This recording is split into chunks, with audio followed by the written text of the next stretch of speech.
Jika lampu merah dilanggar, apakah penindakannya sesuai dengan hukum acara pidana? Tujuan dari video ini mengedukasi masyarakat soal pelanggaran lalu lintas yang dapat diproses secara pidana, menjelaskan bagaimana seharusnya proses hukum acara pidana berjalan dalam kasus seperti ini, yang terakhir memberikan wawasan bahwa hak-hak pelanggar juga tetap harus dilindungi.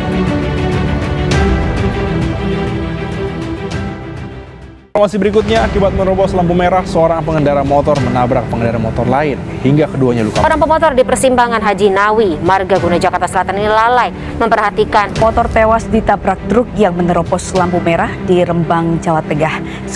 Sebuah bus nekat menerobos lampu merah hingga menabrak seorang pemotor di wilayah Gunung Kidul. Aksi seorang pengemudi sepeda motor yang menerobos lampu merah sambil mengejar benturan sempat membuat pengendara dan seorang wanita yang merupakan penumpang. Saudara, diduga salah satu kendaraan menerobos lampu merah, dua kendaraan roda 4. Kendaraan yang ditabraknya ini adalah polisi bermotor yang bertugas patroli dan pengawalan.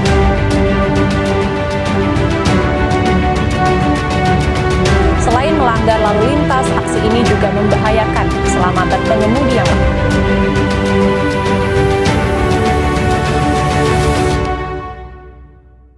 Setiap hari kita melihat pelanggaran lalu lintas, lampu merah diterobos, pengendara tanpa helm atau melewati arah.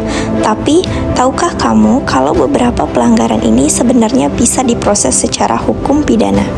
Lalu, apakah penindakannya sudah sesuai dengan prosedur hukum acara pidana? Lalu, apakah yang dimaksud dengan hukum acara pidana? Hukum acara pidana adalah aturan yang mengatur bagaimana proses berjalannya hukum dalam kasus pidana, mulai dari penyelidikan, penyidikan, penuntutan, hingga putusan pengadilan. Bahkan, dalam kasus lalu lintas ini, prosedur ini tetap berlaku jika pelanggarannya tergolong dalam pelanggaran pidana. Lalu bagaimana prosedurnya?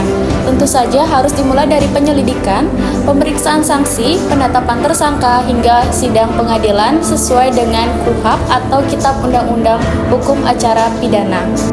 Dalam praktiknya, terkadang prosedur itu tidak sesuai dengan penindakannya.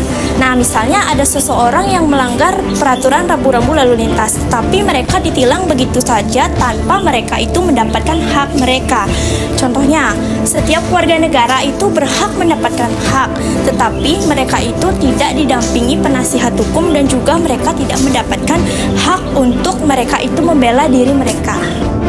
Penegakan hukum harus adil, termasuk dalam kasus lalu lintas. Para penegak hukum harus mematuhi apa itu hukum acara pidana, dan masyarakat harus mengetahui hak dan kewajibannya. Hukum bukan hanya sekedar soal menghukum, tetapi juga penegakan keadilan. Jika korban mengalami luka berat atau meninggal, pelanggaran ini bisa dijerat dengan pasal 310 ayat 3 atau ayat 4 Undang-Undang Lalu Lintas dan Angkutan Jalan. Ini artinya bukan hanya tilang yang berlaku, tetapi bisa sampai pidana penjara. Bahkan, dalam pelanggaran ringan, aparat seharusnya tetap mencatat laporan secara resmi dan menjelaskan proses yang akan dijalani oleh pelanggar. Jangan sampai ada penindakan yang justru melanggar hukum. Video ini berisi tentang pengertian hukum acara pidana dan pentingnya penegakan hukum yang adil dan sesuai prosedur, serta berisi tentang pelanggaran lalu lintas. Dengan demikian, video ini memberikan wawasan yang lebih baik tentang bagaimana hukum acara pidana bekerja dalam kasus pelanggaran lalu lintas dan pentingnya keadilan dalam penegakan hukum.